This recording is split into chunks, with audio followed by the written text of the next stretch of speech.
One day I should have everybody just can't be too careful though, those weirdos out there. Where's the Warner Brothers of the side? Oh, gotta ask yourself, do I feel lucky? Marvel Legends Gauntlet, the Nano Gauntlet. Oh, wow. Oh, wow, that's cool. That is...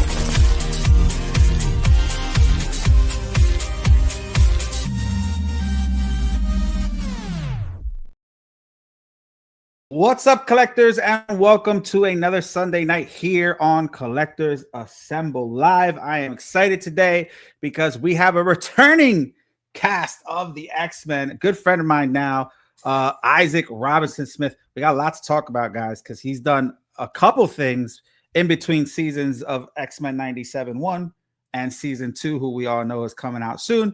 Obviously, disclaimer, we can't talk a lot about season 2 because we don't want to get him in trouble, number one. And number two, we definitely don't like spoilers, but we'll get to talk about a couple things, but nothing super serious that, might get anybody in trouble. But yeah, we're going to talk about some of the things that he has worked on in between then that's already been out. I know he's been like in Marvel Zombies. I think he did the Teenage Mutant Ninja Turtles, and I think something with Black Panther, if I'm not mistaken. He did a couple things. I even think he was in a game too.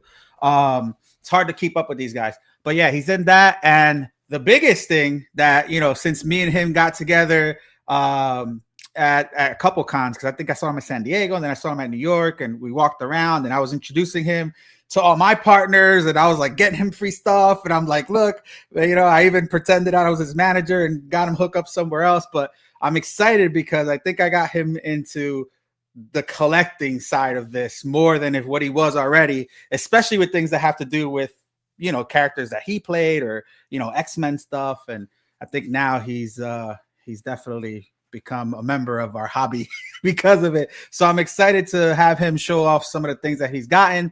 Obviously, for those who follow us, that we tend to, show off things that our guests have done. And he got invited to Sideshow to premiere the Bishop, which I thought was super cool. I got so excited. I've never been more excited to see a Sideshow promo on Facebook than watching him walk into a room to unveil, to see Bishop for the first time. And that's always cool, right? That's like something I always dreamed of. Imagine having an action figure of myself and me walking in like, yo, that's dope, right? So definitely excited to have him here on, guys. But let's start with the show. Let's get our panel members on. Ladies and gentlemen, Sean Carlson is in the building. Sean, what's up, dude? How are you? What's going on? Doing good. Yeah, looking forward to the show. Same old, working. Same old. Speaking of X-Men, you have a great X-Men piece coming along, which I'm excited about. Right? Yeah, it's I've got to finish Polaris. I'm adding her in, and then little Lockheed flying in the background. Okay. We're probably, I don't know, probably put out just the finished drawing sometime this upcoming week, maybe. All right. So, yeah, sounds looking good. forward I'm to that. excited. I saw a couple things in person. I've been seeing the updates. He's got all the X-Men on there. I'm so excited for this piece. But yeah, man, cool stuff. We got Metal Elf in the building. What's up, Metal Elf? Hey, what's up, collector friends? How you doing? Nothing much. You just did a live the other day. How was that experience for you? Pretty good, man. I got over the initial hump, so hopefully smooth sailing from there, So I remember my first day. The stage fright, right? But hey, you did it, and I hope to see more, guys. If you haven't checked out his channel, Metal Elf Collectibles, make sure you check him out. Appreciate it. Definitely want to see him. Blue Tattoo, my guy. Love Blue Tattoo. AJ, what's up, AJ? Let's get Isaac on, ladies and gentlemen. What's up, dude? How are you? What's up? Good to see you. Hey. Thanks for having me. Dude, so happy to have you back on, man. And I think the last time I seen you in person was it New York or San Diego? It might have been New York, I think. Yeah. Because we were over by the Lego section to look at the X Mansion that I was really stoked to try to get. And I did end up getting one, so we can talk about that. But let's go. I can't wait. Nice. I can't wait. Yeah, we got to talk about all that stuff. Real quick, let me get Low-Key Collector in the building as well. What's up, Low-Key? What's up, fellas? What's going on with y'all? What's happening? What hat is that? Dodgers. Come on now. Come on, man. I'm about to let me. Anyway, all right, guys. So let's say if you want to. What's up, Isaac? See what I'm doing with over here? Yeah. The hate is real. It's sorry. Can't deny. Oh man, dude. Hold on. Let me put you on. Well, before that, let me go ahead and put you on here real quick. Hold on. Let me put you on in biggin mode here. Boom. Every time. That's still me. Every That's time. biggin mode. It never fails. I got to figure out how to do it without it putting me first on there. There we go. There it is. Cool. Listen, man. So obviously, last time we had you on with Allison, and I think you were on as well with Eric and Julia, right? That was a pretty big show. Yeah. I think that's right. Yeah. It was a pretty big show, and although it was fun, it kind of was like a double-edged sword because we got to hear from everybody, and it was fun. But I wanted to hear more about people individually, right? And I always wanted to have you back on, and I think now it's a great time because obviously the biggest news is X-Men97 season 2 is coming out. Yes. Now that first season is done, tell me about the ride so far, based off the first season, the feedback. I've seen it personally myself, right? Yeah. I've seen it with your fans at your booth, getting autographs, people dressed up like Bishop, which I saw a couple really good ones, right? There's some tell me about the journey so far, how fun it was. I mean, it's been incredible just because the response that we get to see in person is it's overwhelming, first of all, just because there's so many people that resonate with the show that are not just 35, 36, 37-year-olds, because I was like, oh, the show is for us because we saw the original. But and I've said this before for other things, but the coolest part is seeing the kids that are coming up, like the 10 and 12-year-olds that are like, oh, I'm watching this with my dad now, or like, I'm watching the X-Men for the first time because of this show, or even people that never watched the show, them like, you gotta see it because it's about more than the superheroes and it just resonates on such a deep level. So that's been really cool. I will selfishly say, seeing the things that have to do with our characters outside of ourselves has been neat. Like the cosplay, you brought that up. Like the incredible artistry that I see at these conventions is unbelievable. Like there's been awesome. I usually sit next to AJ Locascio at these things, so I see a lot of Gambits which just look incredible, and I've seen some really awesome.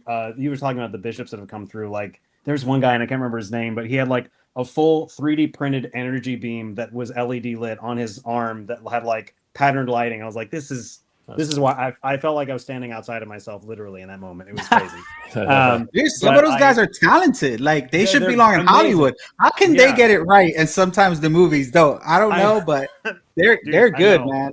Yeah, listen, I mean, and what's great is I think conventions are a way to showcase yourself in that way, because I've seen people get work or be connected with people just by showing what they can do in environments like that. Like this is not X-Men related, but I saw this really cool interview with Guillermo del Toro, who I'm super jealous about his house of collectibles that he just owns. Like that's the dream.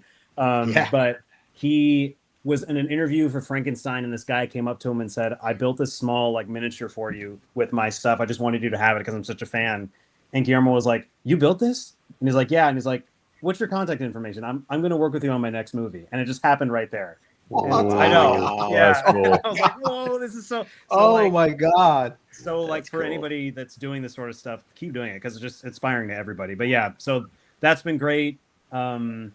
Seeing the different kinds of art that comes through on Instagram that people are creating and staying connected with the team in general. Just the whole thing has been so gratifying. I just feel very happy and grateful for how it's been received, and also incredibly impatient for when season 2 is going to come out, because we don't know when the date is. We just know that it's supposedly sometime this year, but other than that, we don't know.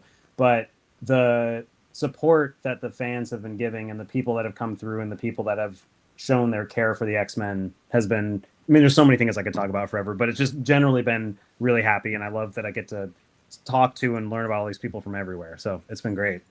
Dude, it's amazing. And a couple of things. It's crazy because I feel like I don't think AJ appreciated this comment when I said it, but I feel like X-Men, the animated series, set a bar for Marvel, period.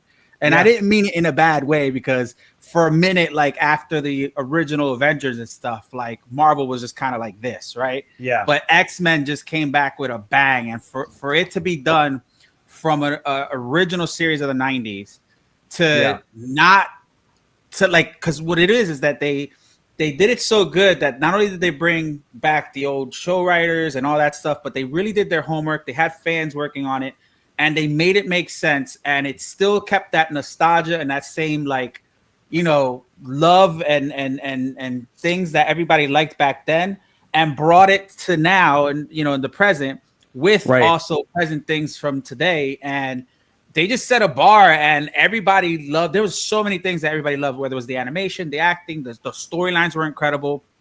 Obviously, every superhero got their moment, right? Like even when Bishop came with Storm, oh my god, when they just sat down, I was like, yo, right? So like every superhero or every mutant, let's say, had their moment in there, and I can't wait for season 2 where they start like, you know, having these stories or episodes based on, you know, the one mutant or the other mutant, and diving deeper into the characters themselves. But first season they definitely like hyped up every character, showed like their powers, like, you know, what they did with Cyclops and Storm, you know, Wolverine and Gambit together, the Wolverine and Nightcrawler scene, you know, Bishop and Storm scene. Had like this awesome moment that, like, you know, was really cool. So I'm really excited to see what's coming for season 2. I know a lot of people came up to you and started asking about that. You're like, I don't know, you know. Which is still it's hard to still don't know. Dude, well, you know, there is truth to it, because I truly don't know. I only get the context of what I'm doing, and so everything else is a mystery. And I kind of like it that way. Like when you work on the show, of course, you got to get context from various things of what's happening around you, or situations, or characters, or all that. But even though I am sometimes granted access to know a little bit more surrounding what my scenes are, I sometimes keep it a secret, because I'm like, I kind of want to stay in whatever the moment is that I'm doing, and then be surprised later on. Like when Remember It happened in season 1, I didn't know what that episode was or what was going to happen. I was just as surprised as everybody else. And I was, I don't know if I told you this before, but I was at lunch like 2 weeks before season 1 premiered. I was at lunch with Lenore and Holly and AJ. We were somewhere in LA, and we were talking about like, oh, we can't wait. And like, we're talking about some of the episodes, and they were like, I mean, I can't believe what happens in episode 5. And I was like, what's going on, guys? What's happening in episode 5? I was like, they're like, oh, okay, just wait. And so I didn't know, but it was cool, because then it was fun for me to go on that ride with everybody. And I kind of am keeping it that way. I'm like, you can tell me just enough to get me, you know, my understanding around what these scenes are, but I don't want to know too much. So how does that tell me how that plays out? Because I was always curious to like, I try to put myself in these positions, like, you know, just out of like creativity and just me being a kid. Right. But like, how does that play out? So like, are you at home and set aside, you know, like, and watch it, you know, and like turn off your phones and like what, how do you basically get ready for, I guess, an episode to come out that you haven't seen? And then do you actually look to see what people's reactions are on social media, or do you kind of just stay away from that? Like, guide me through that process. Yeah, I kind of go for it in a way that makes me as little information as possible, like I said. But I'm someone that, especially if it's a show I care about, I'm there like night one when it comes out. Like, I don't want to wait a day or whatever. Like, I don't know that shows, especially Marvel shows, like in the WandaVision days, it'd be like, okay, midnight that night, that's when the shows are going to drop, or 9 p.m. or whatever. So I'm there, you know, right at that point. And so for these all of season 1, I did gatherings with friends at my friend's place down the street in Burbank, and we would watch the episodes together. Like a watch party. At watch party, exactly. Yeah. Nice. It's not a secret anymore that I'm just as big of a nerd as I appear to be. Like, I don't care about. I really just want to know exactly what's going on, but in the way that makes me feel like a fan, like I've always felt, because I'm always chasing that high of when I first saw Tobey Maguire's Spider-Man in 2002. Like that's what I'm trying to like get to, like, because that was my gateway into Marvel in general, was that. And like, I'm super pumped about everything coming. Like, I just finished Wonder Man in one shot, and I can't wait for Spider-Man Brand New Day, and of course Doomsday. And I'm trying to parse out everything in the trailers. They're like, there's hidden clues. And I'm like, what are they? I want to know. Yeah. So yeah, basically watch parties or gatherings that I can watch with more people, because I like that collective experience of being able to see it all together, because all these people that I'm watching with are also fans and are also excited. And I feel like if I'm by myself, it doesn't have quite the same impact. So I try to be with people that love it just as much That's as I do. awesome. So that's a perfect answer too. Now, do you look for people's reaction afterwards? So you'll be like, oh, did people like it? Like, what do you like? How, and then when you do get the reactions, how do you feel about it? Sometimes I do, but generally it's the reaction in the room with people. I'll go online and sometimes look for stuff, but there isn't a ton that I go like seeking out. I just kind of like to see it on the back end, because I get that response when I go to conventions or things like that, or people tell me, that they saw it or whatever. But yeah, online reactions don't tend to be what I go for. The only time I really do that is if I'm seeking fan theories of what might be coming next, but only in other shows that I'm not part of. Like when I was watching WandaVision, like the second it was over, I was like, let's go on Reddit and see what this connection could be and where it's going. But if it's something that I know what's happening, I don't really, it's not like I go online and be like, well, that's not exactly right. I try to enjoy it, but it is fun to be in the room and know that people are trying to guess what's going to happen. And maybe I do know what's coming. So that's fun, but I don't tend to go online and look for reactions, because I trust that the show is going to do what it's going to do without me being super involved. Yeah.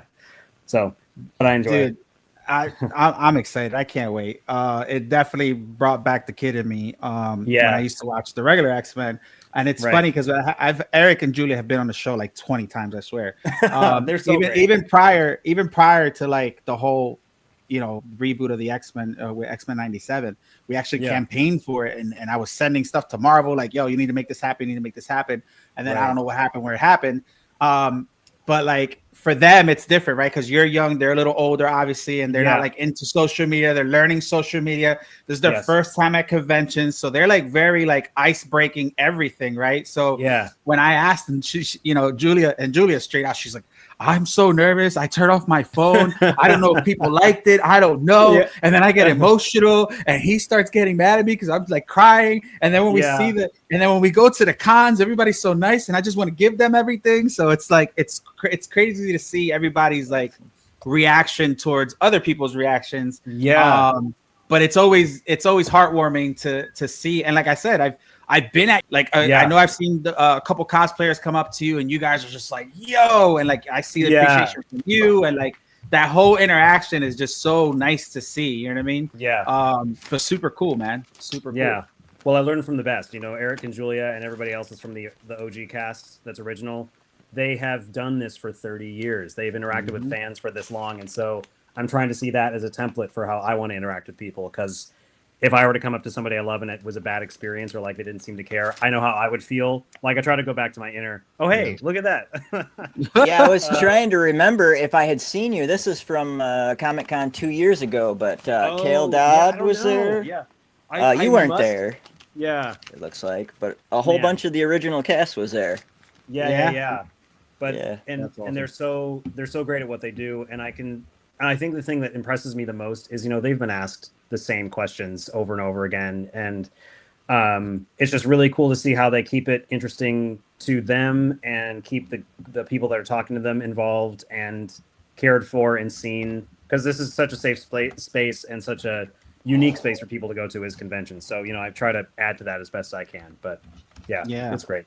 And shout out to all the cast members, right? Because I mean, obviously we got the honor to meet all of you guys, right? Like, obviously we knew the older cast, but to have you guys come on, such a great experience. And then to meet up with you guys at the cons, Guy, I'm always with Guy, I'm always with Matthew, with you when I see you, and shout out to Unknown Comics for keeping you guys all together, because I think that's something that is very important, not only for you guys, right, but to be comfortable and to be, kind of set into a routine, but also for the fans. Like, Comic-Cons cost a lot of money, so to be heading to a bunch of different Comic-Cons to try to get like a whole thing signed, it's good to just do it in one spot and meet everybody in one spot. So shout out to them too. But I think that's really cool that you guys are all together and you see the chemistry between everybody and people cracking jokes on each other. Matthew and AJ are always going at it on socials. Always. Hilarious. That'll never stop. Yeah, and I don't want it to stop. I feel like that's it part needs of our keep DNA happening. now.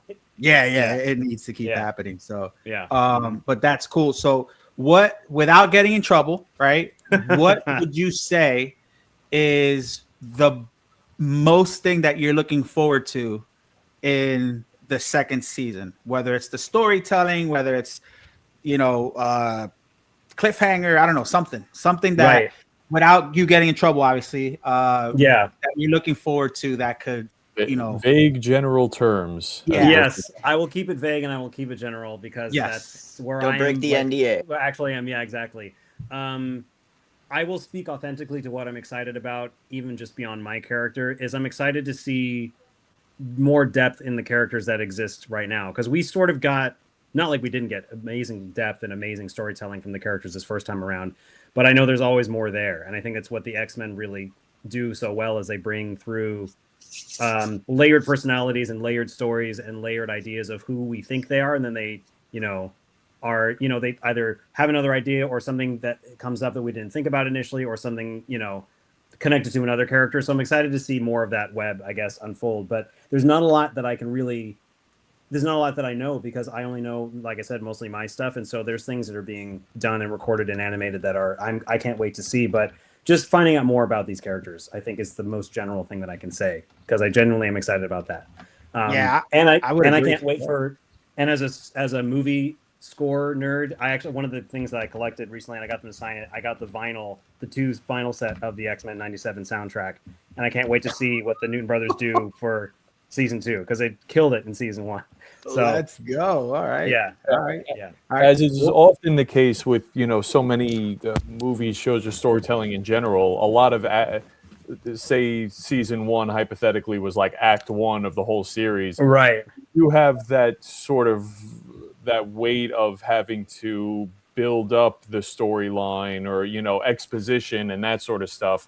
Once now that season 1 is done, you can go anywhere and do anything, because you've set up the world, you set up the characters, people are familiar, and like you said, now you have the chance to going into act 2, 3, and hopefully several more past that.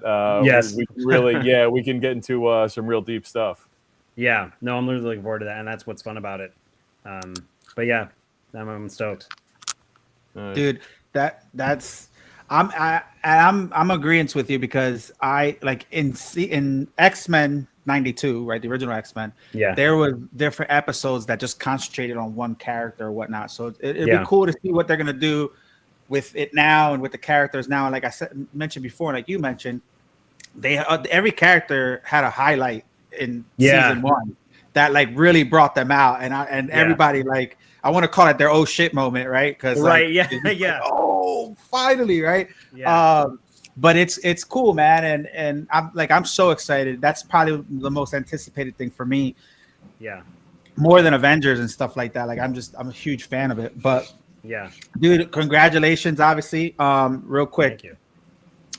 Isaac, big fan. I hear you are now a certified collector.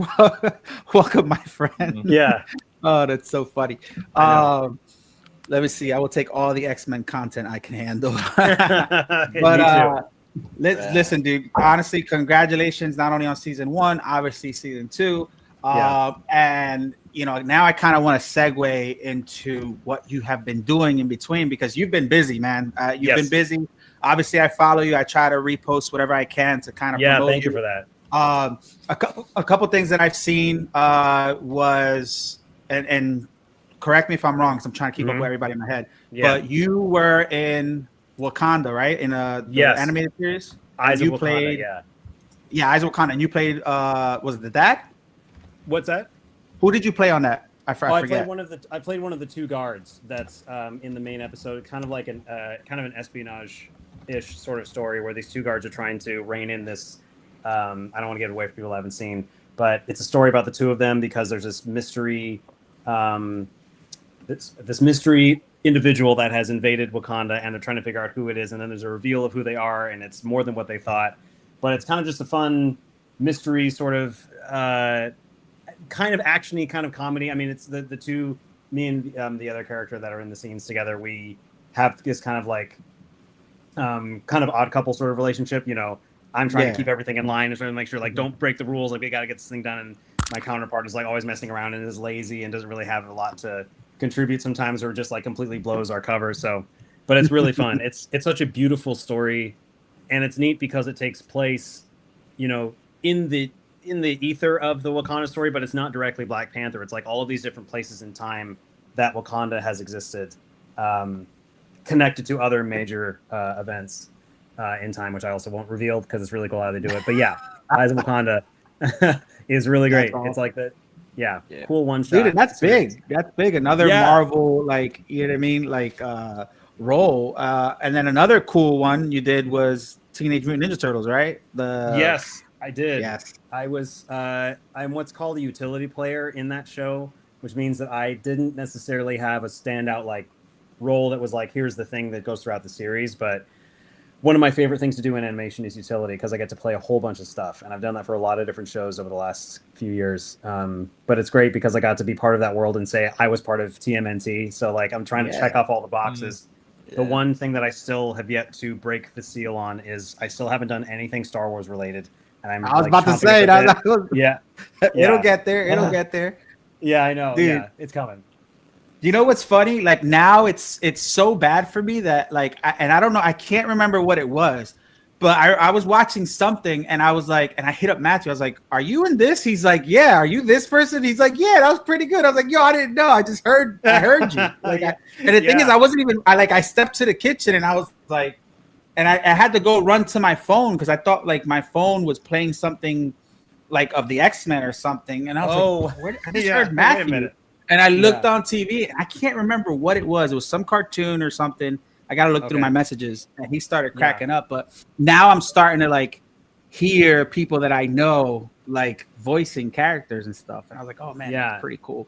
That's cool. That's cool that you know us well enough to pick us out. That's great. Yeah, it's kind of like, it's shocking too, especially that one because like I heard it from the kitchen. I was like, what the hell? Was that Matthew? Yeah. I was like, right. But what else have you worked on that is exciting between the two seasons of X-Men? So you got Teenage Mutant Ninja Turtles, Eyes of Wakanda. You did a video game too, right? Yeah, video game. Yeah, I was finally able to talk about a video game that I did called Batman Arkham Shadow, which is really cool. Ooh. I got to play a couple of roles in that, it's the MetaQuest VR game. That's Batman. And I love the Batman like Arkham series back, the ones like those. And I think one of my most I was telling the person that I was recording with, because there was a point where I was some guard or something like that was getting hit by Batman or discovering that he was there. And when I was playing the Arkham series, I was like, I hate those guys that are always like, it's the Bat, go get, I was like, I hate but I was like, I finally got to be one of those guys in a Batman game, and it was very satisfying. So that was great. And then the other thing that I've done, I mean, there's been a few things, I think Marvel related. I got to do voiceover work on Thunderbolts. So I was in, an MCU film doing voiceover. And that's a version of voiceover called Loop Group. I don't know if you guys have heard of that, but basically in movies, if there's a scene where the actors are talking and it's like two people, they have to make sure that audio stays clean and clear so that they can get the right takes from those actors. And then everybody else in the scene, wherever it is, has to be silent because they don't want that audio to get in the way of the main actor's dialogue. So they hire, 10 to 12 voice actors that come in on an 8-hour day and record all of the conversations and efforts and action that's happening around the main character so they can fill out the sound back there. So we're improvising conversations and call outs and different things like if it's like a hospital, like pages, like intercom things, but just any sound or voice you hear that's behind the main action. But I got to do that for Thunderbolts, and I did it I think we did it on the Disney lot. So it was crazy to just be like on the Disney lot doing a Marvel film, and I couldn't talk about it. They were like, I mean, Marvel's already got their secrets and everything, but they were like, so if we find out that it's out there, we know how it got out because you can't say anything. So it was pressure, but it was fun, and I got to surprise my girlfriend because we went to the movie and we got invited to the premiere through a publicist friend of mine. And so we were there, and I had not told her I was in the movie, and I was like, well, let's look at the Loop Group at the end. And then I was like, oh, I think I recognize the name up there. And then my name came up, and she was excited.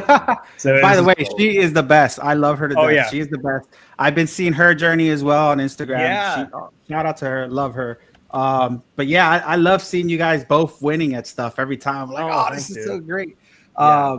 But you, dude, you've been on that. You've been on Marvel Zombies too, right? You did something with Marvel Zombies?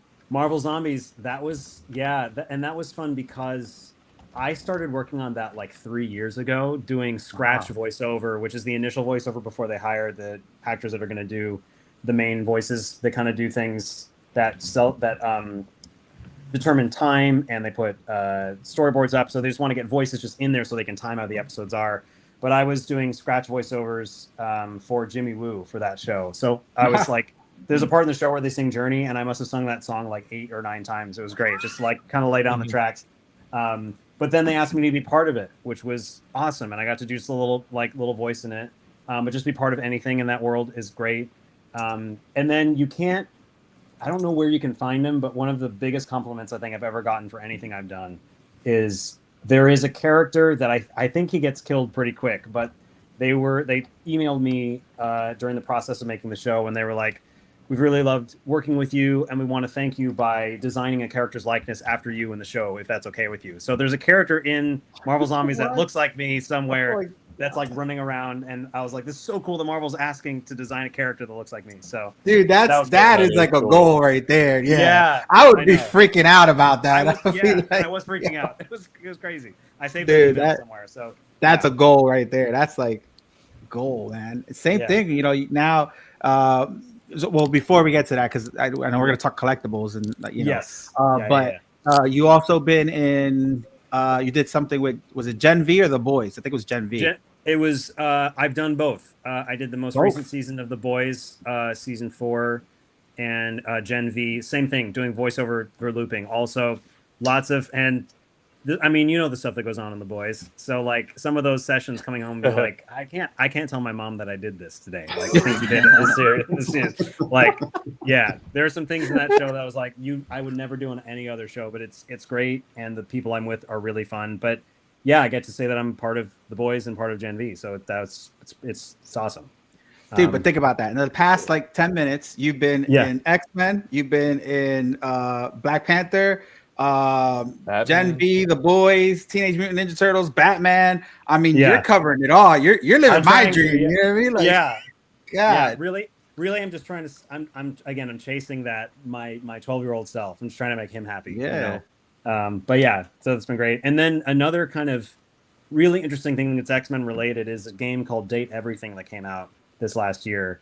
Which is a game where you can date 100 different objects or concepts or ideas in this game, and like there's full storylines that take you to the end of the like you can go through the end of a through line with somebody and you get different results, so it's kind of like a choose your own adventure in a way, because you kind of have to figure out how to get through it. You get different endings for things. But Ray Chase, Cyclops, he created this game, him and Robbie Damon. I didn't know that. Yeah, Ray Chase, Robbie Damon, Max Middleman are the 3 guys behind Sassy Chat Games, and they created Date Everything. It took them 6 years to do it, 6 or 7 years. So they've been like, and everything is 100% human performed. All of the art is 100% human created. So there's no AI in it at all to that's awesome. Make it more efficient. And even cooler is the game is really successful, which is great. The response has been awesome. My character was super fun because they basically based him off of Chris. Who is in Fifth Element? Chris Tucker, right? Is that in the? Oh yeah, like the radio host. Yeah, exactly. Yeah. That was my archetype for that character. So it was super fun. Then doing impressions of a million other things, and then what's great is they also set it up so that, and this is unprecedented, I think, and this is so much of a business thing, but the game is giving residuals back to the actors that are in it, which has never happened to me in my history of doing video games. Like they set it up so that the sales that happen with the game go back to the actors that are part of it, and they're one of the first teams ever that I've heard to do that. I'm like, so they're trailblazing like all these things. Well, shout out to Cyclops. As much as I hate Cyclops, he's giving me love to the character with what he did with X-Men97 and now this. So shout out to him. I think that's pretty cool. They're real ones. Ray and Robbie and Max. They're great. See, I didn't know that. That's interesting. Yeah. That's real awesome. That is neat, man. That's another. But yeah, that's another project. But yeah, there's lots of fun stuff and stuff that I obviously can't say at this moment. But you know, things are coming. I'm so excited. All right, real quick. So question here: what is your favorite role, or what is? I guess what your favorite role that you've played out of all of them? Which one's your favorite? That's a great question. and it's always changing. I feel like because it's every time I do a new one, I feel like I feel so lucky to get to do it. I think my gut instinct, even though it's not like in a, even though it's in various places, but I've gotten to use it so much, is I think T'Challa has been one of the best, just because I've gotten to do him for Disney parks, and I've gotten to be the Chadwick Boseman version of the voice, which has been a huge honor. And that job has led to so many different things in my career now, not only being part of Marvel and doing other things with that accent. And one of my jobs that I also do it's still voiceover related, but one of the jobs that I have is I'm a contracted character voice and accent trainer with Disney. So I do character voice training for Disneyland and for Disney Cruise Line for various projects and shows and characters. And it all started with me having done Black Panther, them knowing that I could teach that accent. They had me do it for the shows that are over in Avengers Campus. And that's expanded now into over 30 characters that I've taught for voices through them. So So T'Challa, and also being able to play King T'Chaka in X-Men97 at the end, which was a surprise. That stemmed from also my knowledge and my love of Black Panther. So, and I'm secretly hoping, I don't know if this will happen, but I'm putting out in the universe, like, please, I hope that Disney Imagineering puts Black Panther in that new Avengers ride that's coming to California Adventure. I want to be part of that so bad, because everybody's going to be in it, and I'm so excited to ride it. Dude, that would be cool. Yeah. I know. That'd be cool. Low Key's out there. Low Key's constant. He's got season passes out there. He's always out there. Yeah, man, that's my spot. Yeah, and then Andrew and Ashlyn, they work in Florida. They're not here today with us, but last time we were on, they were with us, and they work both at Universal and Disney, so they're big on that. Yeah. Regarding that accent, go ahead. Oh yeah, I was just curious regarding that accent. How do you know it so well? Do you just have an interest in it and you studied it for a while? Did you have a relative or friends or something? Well, it's kind of both. I mean, so when I initially got the job, I was asked to audition like anything else for Imagineering to do the accent. And so basically I created my own reference track that I pulled from YouTube with this, a few speeches that T'Challa had given and some clips, put together a string of lines that I then repeated on my own, sent it back. And that's all I got approved to do the voice initially. But my real training for it came when I was training with this amazing dialect coach named Beth, who is a dialect coach on the Black Panther films. And she's who I learned from directly. So she gave me really finely tuned detail of how to speak it, what the pattern was, what the timbre was, the melody of the accent. So all that detail work I got from her. And then I've kind of ingested that and used that in my work that I've done with the character over the last several years. And then that research and time and interest in it has then led to me staying sharp, because I use her teaching to kind of pass it along, because I got it from such an authentic source that I can then push it to people that are learning it from me. So that's sort of the timeline of how it's all happened. Yeah. That's sick. That's awesome. Is it based off of, it's got to be based off of a specific region or a couple specific countries or something it's like the that, Xhosa right? accent. Yeah, South Africa. And it's the Xhosa accent. It's spelled Xosha. And it is a real dialect in Africa. And it is because my understanding is I'm blanking on his name. This is so bad. But the guy that played T'Chaka in the Black Panther universe in the MCU in the movies, John Connie, he actually has that dialect. That's his native dialect. And so this might be hearsay, so don't quote me on this. But sort of what I remember is that, I mean, Chadwick was just a stunning human being anyway. But I think it was because of him. This is what I remember, and it could be wrong, but I sort of remember because of him. He was like, well, if our king naturally speaks with this dialect, we should all be reflecting what he's doing. So everyone's authenticity sort of surrounded his natural dialect. And so that's why the Wakanda dialect sort of stemmed from John Connie, who actually had it and was the king. And so kind of spread from there. But which makes sense to me. Yeah. It's interesting to hear the things that go into it. It's not as simple as people might think. They really go and do their homework, and it derives from certain things. Have to. Yeah, you have to, right? And I think that's what makes it so good too. Question for you, and I'm sure people have asked you this before, and I've always imagined this too, or wondered this. obviously you've done an amazing job with voiceover acting, and you've also done a lot of work at the Disney parks as a real person, right? Yeah. Would you want to, or would you be willing to, if somebody asked you to play a live character? Let's say Star Wars hits you up. Let's put this in the universe, right? Hits you up and says, "Hey, Isaac, we want you to play a bounty hunter in The Mandalorian, but it's not a voiceover. You're just it's gonna show your face. You're gonna have a patch or something, a bunch of will you do it?" 100%. Yeah.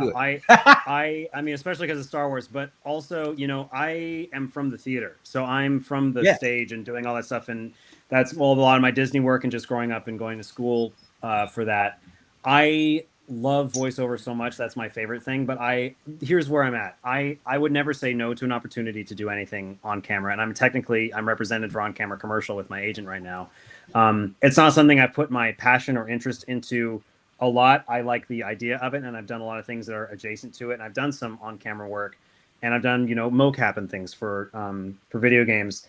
But so I'm not going to say no to the opportunity. I'm excited if that came my way, but I'm just not like going full force at it right now. But if it came my way, I would totally do it. You know, I would not say I no. would love to see you in some sort of live action role. Yeah, especially Star Wars. Let's put it in the universe. But anything really, like, it would be really cool to see you, you know, do something live action. And I'm only saying that not only because you're amazing in voice acting, but because I know of your past at the Disney parks, and I pulled up those pictures of you and stuff, and the Lion King, right? All this stuff Lion that King, yeah. But yeah, man, I'm just, like I said, I just like seeing guys winning, and I would love to see you play something in live action that has to do with anything, really, honestly. But Star Wars would be amazing. Call up Dave Filoni, let him know that I'm here. You know, I'll for real. I'll shoot him a text right now. Great. Thank you. I I'll wish. drive up to Lucasfilm. That's fine. I don't care. Yeah, right. I'll go with you. I'll be your driver. What do you mean? Yeah. Figure Craft, my man. That's amazing. How much work goes into a production? No, that's amazing how much work goes into a production. Yeah. You ever get my dude Miguel in as an extra? Oh my God, that gets beat up by Batman. That's his dream. No, it's funny he says that. I literally just text Isaac before this. It's a true story, guys. Yeah. He was doing some work with Disney, and he's such a caring person that he hits me up. Hey, I might be a little late, and I'm like, dude, no problem. You know me, I'm like laid back. What you're doing is way more important than coming onto my show. And then he texts me, "Hey, I'll be here at this time." And I'm like, "Aren't you in, like, where are you?" He's like, "Oh yeah, I'm on the West Coast." I'm like, "Bro, my show starts at 8:30, not 3:00." And he's like, "Oh, that's even better." So poor guy is like trying to rush, you know, like worried that he's gonna miss our show. Gets the times confused, and I text him. I'm like, if they need anybody who's gonna get killed off or be like some like bodega guy, it is true. One of my dreams is to. And I don't know who I said this to before that was on the show, but I've done so much on the outside of like Marvel, DC, and anything pop culture, like whether it's advertising, you know, X-men97, bringing you guys on and stuff like that. I always wanted to be like a part of it, like be a voiceover for, I don't know, somebody like, you know, at a store, or like, you know, when Spider-Man slings into the bodega, I'm the guy like, here you go, give him the newspaper, something stupid. Yeah, just that's like me. But yeah, if Batman needs everybody to beat up, let me know. I'll give him a run for his money. I'll take the L, but I'll give him a run for his money. But dude, that's freaking those cool. Voice acting jobs, though, you got to spend. I mean, for something like that, I imagine you would know with the Batman, the Arkham game, you spend a good couple hours just doing like grunts and just like little things like that, right? Yeah, it depends on the situation, depends on the game and the context. But yeah, there's a lot that goes into it. I just did recently, I can't talk about what it was, but I did a game that was only an hour and a half session, but I was thrashed by the end. Like, it was so much, like, you know, so many things I was having to do sound wise, but it was really worth it. But yeah, a lot can go into it. And then there's like the game Starfield. That I was in, the Bethesda game. That was at least two 4-hour sessions of me doing several hundred lines, because there are so many possibilities of what you can say and how you can branch this conversation. And it's Bethesda, so it goes on forever. You know, the world is so open. And I actually asked the writer when I was in there, I was like, how many lines are in this game? Because I was just curious. I didn't know. And I think I remember her saying she's like somewhere in the neighborhood of 200,000 lines I've written for this game, which is crazy because they got to cover all their bases with all the different kinds of worlds and all the different choices that characters and players can make. So yeah, video game work can be a lot, but I love it, and it's cool because a lot of it is very realistic, very grounded acting, as opposed to some other animation that I do. X-Men I think is also very grounded, but there's some that are like really wacky or like junior animation, like Nick Jr. or like Disney Jr. or the kids stuff is higher energy and more, sillier in some ways, but it's cool, like run the gambit of emotions with this. And I just love seeing the change from like, if you go all the way back to like Spyro, for example, to like the Last of Us, like there's a huge shift in how the acting has been and like the style. So, but it's fun because it's all part of it, Yeah. Dude, that's awesome. I think Cal was telling us about that. He's like, yeah, my voice was gone by the time I kept saying Berserker Barrage. And like, I think the Capcom game he was in. Yeah. He was like, yeah, it wasn't my favorite, but I had to do it. And it was so many lines. And I was just like, but that was funny. But dude, that's super cool. Real quick, I'm just going to make a quick promo here before I get to my next transition. We also have Loki. Also, it has a unboxing to do with us, and you'll probably appreciate that too, Isaac, later on. But real quick, let me just show this, guys, because on Thursday or next Thursday, we are gonna have a special show. Instead of being Sunday, obviously you guys know the Super Bowl's on Sunday. I don't like football, but Bad Bunny's gonna be doing the Super Bowl, which I'm gonna tell you right now is gonna be the most watched Super Bowl halftime show period in the history because of Bad Bunny. You can over Michael and Prince. Stop it. But dude, he's gonna destroy Prince. What are you talking about? Anyway, so listen, Bull Airs is gonna come on to the show Thursday night, 8:30 p.m. Eastern Standard Time. Not only to talk about all their crazy shoes and stuff and jackets and what's coming up next, but they're also going to be launching a designer toy line called Sneak Attack Toys, which is going to premiere, I believe, at a toy fair on the 14th. So Gary's going to come on to the show to not only introduce you guys to the brand, but to talk about the kicks and all the designer stuff that they have. And for all those who do know, they do a bunch of, for you sneakerheads, they do a bunch of runs depending on, like they did a Stranger Things line. They did a Star Wars line when Wolverine and Deadpool came out. They did the Grinch. I think these here on this picture are from Chuck E. Cheese, if I'm not mistaken.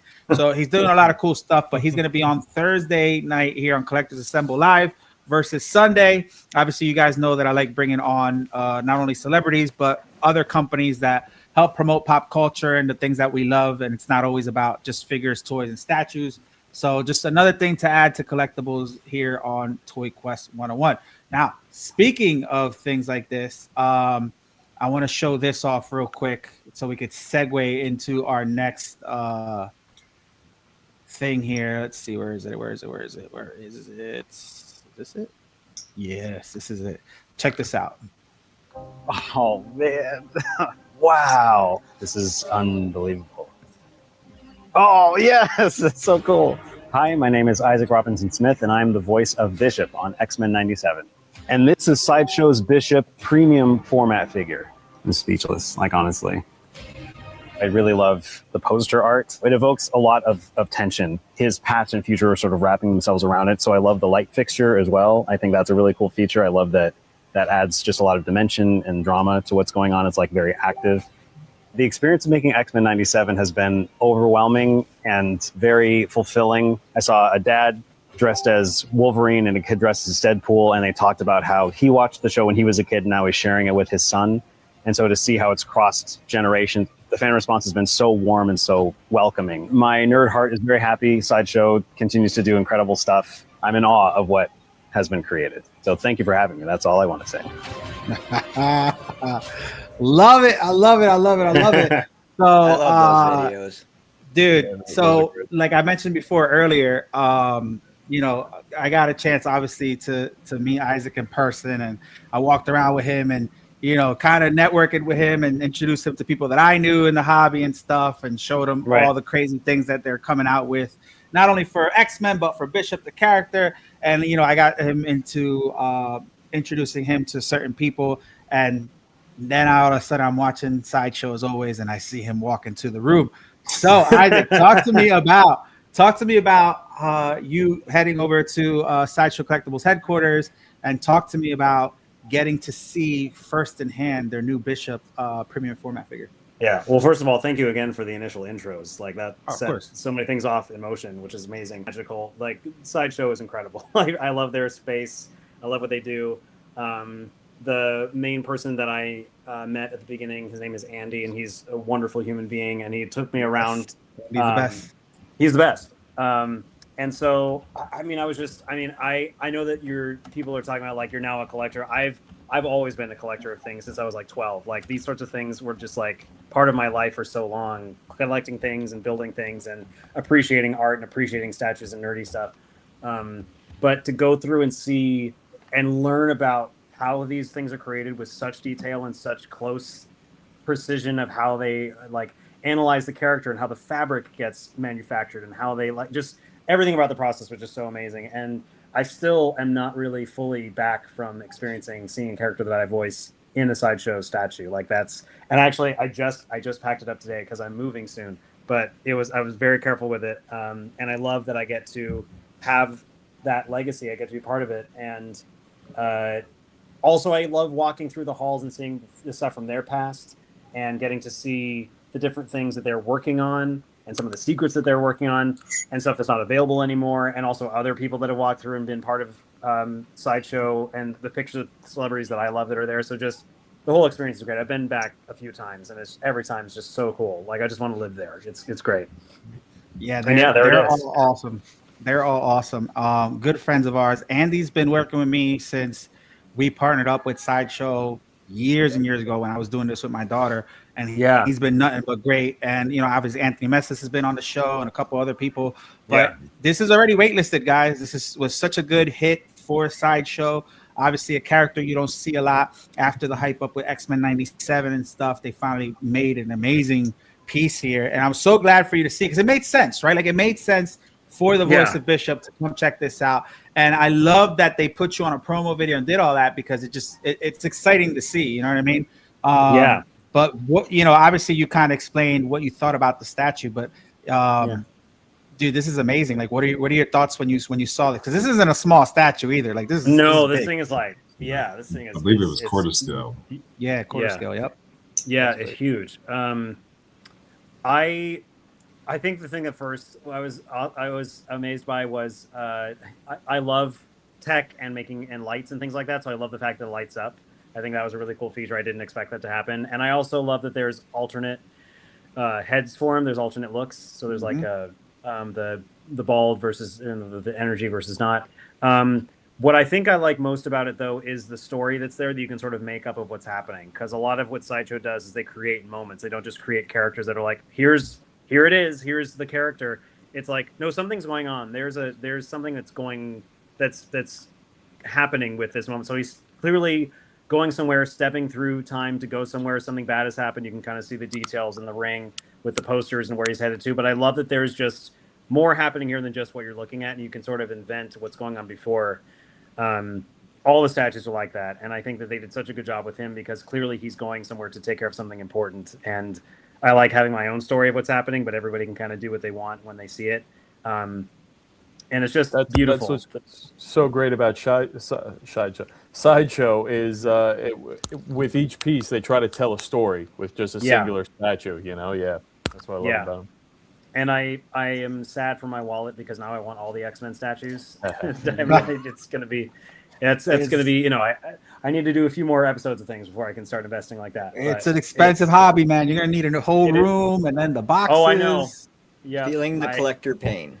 Yeah, you're gonna hit me up one day like, I hate you, Miguel. I'm like, I'm sorry. Yeah, no, not even one day. It's going to be very soon. I already, Sideshow has come through with some amazing stuff that I never expected to have ever in my life, like Bishop, for example.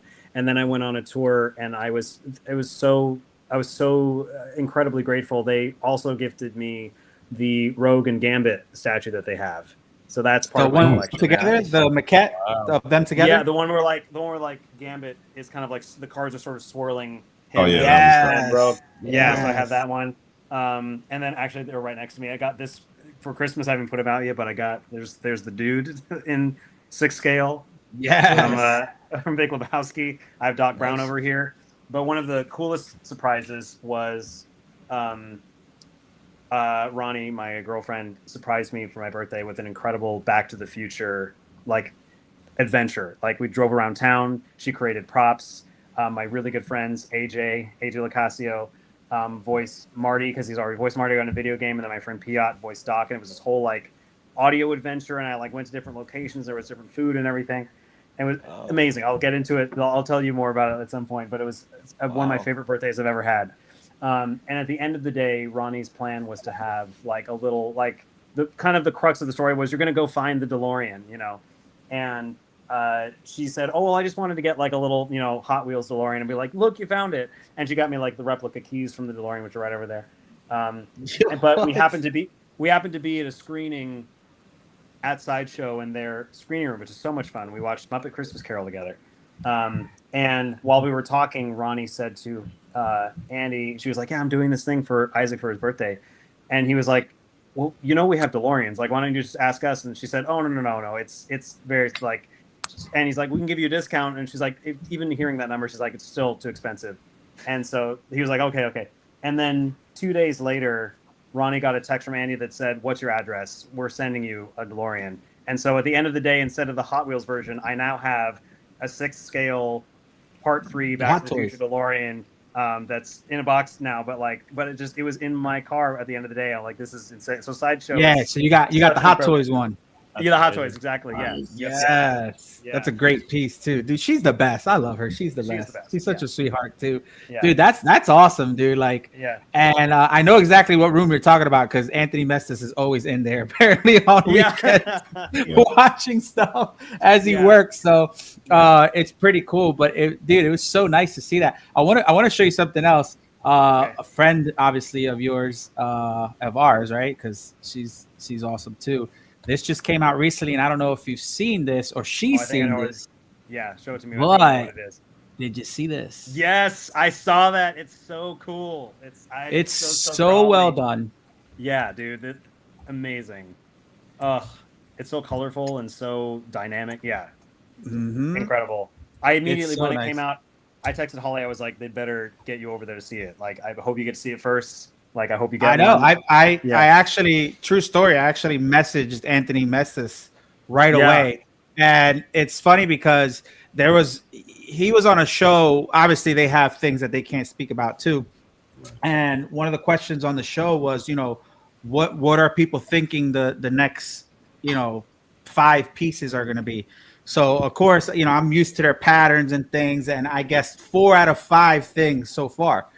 Oh wow, nice. Jubilee was one of them. So the minute this came out and 12 does a Sideshow, I hit him up. I was like, let me know, talk to Andy. I'll get you in contact with Holly or even the original Allison. Allison, sorry. And I'll get them over there or get them on or something, or we'll do a live show or something. But she, Jubilee is such a hard character to find stuff for, and now you guys made a huge statue about it. She's gonna go nuts, she's really gonna love this when she sees it. But yeah, this came out very, very well done too. And, dude. Just everything about little. And then what's funny? This right here, do you see the little Wolverine trinket she has? Yeah, that's so Holly. Holly always has stickers and little little stuff, and I'm like, that's Holly all day. 100%. But this came out very, very good as well. But their Sideshow's killing it with the X-Men line. There's a lot of things coming out. They hinted at another Storm, this time with the Mohawk, so that's another good one. Ooh, well, that'd be cool. Yeah. So let me say, I had the pleasure of going to Sideshow about almost 2 months ago. The campus is ridiculous. The whole the tour ridiculous, but I did get to see that Storm, and I had to keep my mouth shut until they announced it. I was like, "Y'all don't know what's coming because that Storm is fire." So you definitely you need to get with them and have them link up with the actress for Storm as well, because the other Allison, That's what I was like, isn't it Allison? Yeah. So but that's a sweet piece too, and it's the Mohawk, and she looks badass. So definitely need to get that one out there. but they did their thing with this Jubilee. Yeah, this is good. They're killing it, man. They are absolutely killing it with their stuff. Even with the Hot Toys and stuff, the 6-scale figures, they do have some X-Men. So what up? So let's talk about collectibles now that we kind of showed that. Let me put you on a bigger screen here. Let's see if this works without me messing it up. I always mess it up. Oh no. Yep. See, I messed it up. Hey, still it's still there. There we go. So collectibles, right? So obviously when I saw you at the con, I was like, dude, when you take a break, let me know. I'll walk you, introduce you to some of the partners that I have that send me all these cool stuff to review. I know, even those people are not supposed to know, they got some things in the work that have to do with your character, and if they don't, eventually it'd be cool if they send you something and to get your thoughts on your character. And that's always something that another thing that I always put myself in a position, right, of curiosity of, man, if I played a character or even see my own action figure somewhere, how would I feel about it? So for you now, I put you on this journey collecting stuff. What are some of the things that you've gotten into that you kind of want to show us that you've been getting from, the cons and stuff?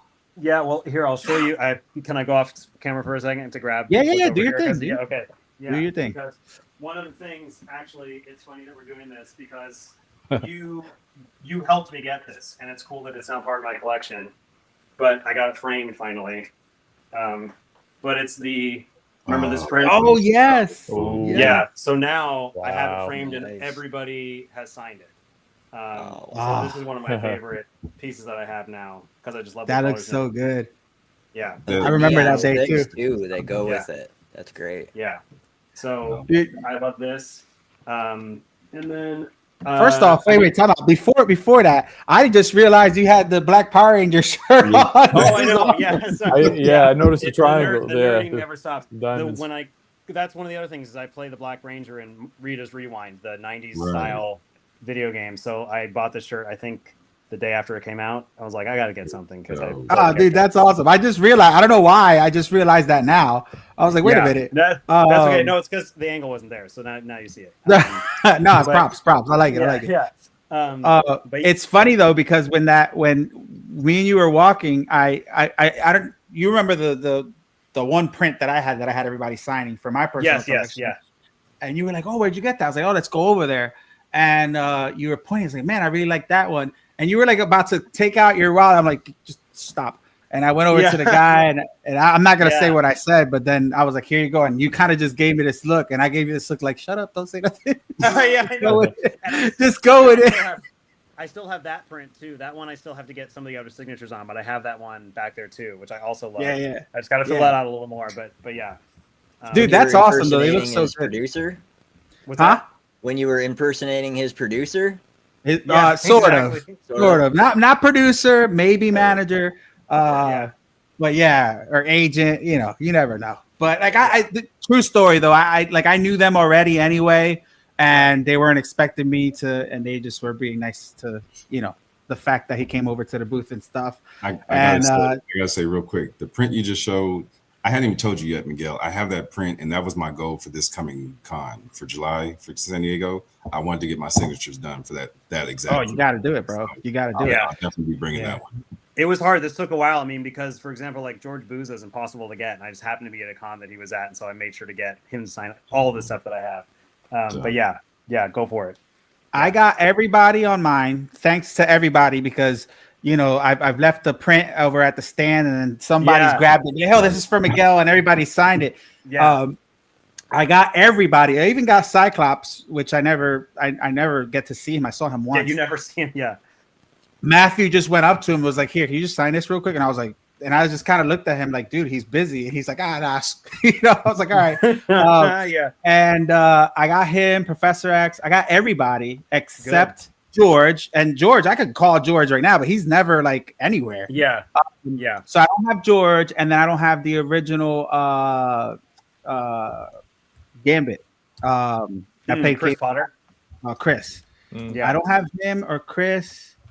And I think those are the only two that I'm missing, to be honest with you. I think I got everybody else.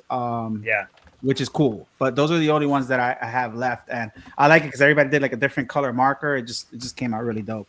But dude, that's awesome. So what else have you gotten along the way? I mean, my house is a museum basically, and I'm gonna pack it up soon. But like, I can just pull this off the wall. This is a replica of the Gibson from Back to the Future that I have. What? Like a frame thing. Came with the 40th anniversary Blu-ray that just came out. Wow. So there's that. This, I just pull everything from left. This resin statue, I'm really into theme parks, obviously. This is something that no one can get because it doesn't exist technically, but my friend who's an influencer said, you can just have it when I'm done. This is a resin replica of the Epic Universe entrance for Epic Universe in Orlando. Wow. It's like the Chronos entrance. So it's got all the different lands here, and this is like nice, heavy, and it's got all the tokens inside of it. I will try to turn the camera so you can see. So over here is another huge section, which is, you see the Mulan poster there. So that's, I played Mushu in Disney Dreamlight Valley. So that's signed by Ming-Na Wen, who played Mulan. And then I have my Thunderbolts poster up there. Is a replica. Replica of Jack Sparrow's gun from Pirates of the Caribbean. General Mills actually created a real Thunderbolts cereal box, so I have that replica. Yeah, about to say, is that a Wheaties box of? it is, yeah. But they actually made a legit box, and they had a little acrylic case that came with it. That's awesome. Oh yeah, that was in like the supermarket, right? I remember seeing that. Yeah, exactly. The time stick from Loki is up there in a case. Nice. There's Billy from Jigsaw way back there. You can kind of see him, the little Billy puppet. But I will show you. I have to go grab it, but it's probably my favorite thing that I have, collectible wise. That's freaking awesome. Bro, that's awesome. Yeah, you can his just walls see from are the background of his stuff. house. Yeah, he's got a hell of a collection there. That Tarzan piece in the background looks cool. Right, that's what I was just looking at. Yep. It looks like maybe Looks like you're a concept fan of Ted art Lasso. or. I can hear the Phil Collins in my head right now for the soundtrack. What incredible music that he did for that movie. Yeah. Yeah. Dude, that Parks replica, if Andrew was here, he'd be like, how much you want for it? So it's rated at only a 3.0, but I got this, it's 12 years ago now, 2026. So this is my favorite Spider-Man number 50. Oh yeah, John Romita and but that's still worth quite a bit at 3.0. Don't get it twisted. Yeah. It's still but that's awesome. And it's signed by Stan Lee. Stan Lee and John Romita Sr. Yeah. For sure, dude. Yeah. So this is my favorite comic that I own, and I can't remember what show this was at, but I bought the comic for I think like $100 at my store that I'm near House of Secrets in Burbank. It's my favorite comic store. And at the time, that was hard money to earn because I was still trying to get my footing as an actor here. So I was like, I got to save, and I really want it. So they let me do it in stages. Then I finally got it, and I took it to, I think I took it to Frankensons was the show I took it to. And then Stan Lee was in the middle of signing, and he wasn't well enough to sign for the rest of the day, so they had to stop the line. But they said, if you want Stan's autograph, you can just send it with us, and we'll get it signed for you. And John Romita is doing a thing too, so I sent it away and hoped that it would actually come to fruition. And now I have this. So lots of things that's like awesome. that. But there's a good pickup. Nice. Yeah, that's and a good then pickup. Right behind this, I don't know if you can see that, but that's original Back to the Future poster that I had custom framed. That's beautiful. And it's signed by Christopher Lloyd and Michael J. Fox. And it's my favorite movie, so I had to do it. Heck yeah. Yeah. And then the USA Today from 2015. So, there are lots of stuff. There's tons and tons of things in here. But yeah, so the collectibles have only grown thanks to you, Miguel. I have the X Mansion over in my. So time out. So you said your Back to the Future is one of your favorite, right? Yes, my favorite movie. Okay. Yeah. So are you going to be at San Diego Comic-Con? Oh yeah. Okay. we take time to walk around with me. We're gonna go we're gonna go see my friends at Factory Entertainment that have a life size flux capacitor. Flux capacitor. Okay. Yeah, I have it here. I actually have it. You have it? Oh, dude, nice. Yeah. Dude, it's freaking amazing. It lights up, all that stuff. They have a signed one with Christopher Lloyd, and they have that one. They have a bunch of stuff, but we definitely got to take a walk over there. I love them. They're awesome, but they do props and stuff. So awesome. I'm there. I'm gonna promise you that. I'm gonna promise you that. Great. So we'll take time to do that. We'll walk over there. But great. So talk to me. So I remember you hit me up and you were like, I got it. And I was like, got what? And you were like, I got the Lego Mansion set. Yeah. I was like, don't tell anybody. How was that when you got it? And how long did it take you to build? It was amazing. When I connected with them, they're like, yeah, we'll send you a set, and I got it, and I couldn't believe it. And it took me a few days to build it just because it was in between other stuff that I was doing. But the other thing that I did is there's this amazing company called Light My Bricks, which have LED lighting systems. Great. So I was building it concurrently with putting Light My Bricks in there. So now it all lights up and like storms, like lightning powers, like light. It's awesome. That's where also my money has gone. Is like now I'm buying all these Lego sets that I'm putting Light My Bricks into. Like I just built the Avengers Tower and the Daily Bugle and the super giant Millennium Falcon. I just did that one. Oh, no, you got that? Yeah, I got that. Yeah. And I am expecting. I'm moving, so I haven't built yet, but I have to look forward to now Rivendell, Jack Sparrow's ship, and Barad-dûr from Lord of the Rings with the. I was going to ask you getting the new Barad-dûr. That one looks incredible. I know, and I heard of the rumors about Minas Tirith coming out in June, so I'm definitely going to be on board for that.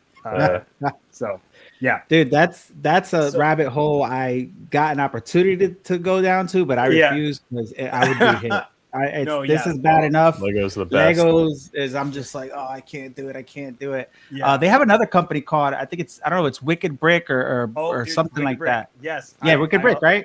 Yeah, it sucks in the best kind of way because when I buy these Lego sets, I'm like, well, I have to get the set. Okay, well now I have to get the Light My Bricks, but that means I have to get the Wicked Brick display because it can all come together. So yeah, those three companies, do such good work. And listen, I've seen some Lego collections, and they're impressive, man. Like they have stuff they put on the wall, the race cars they put on the wall. Yes, obviously, yes. The Star Wars stuff is on a whole other level. Oh, I know, dude.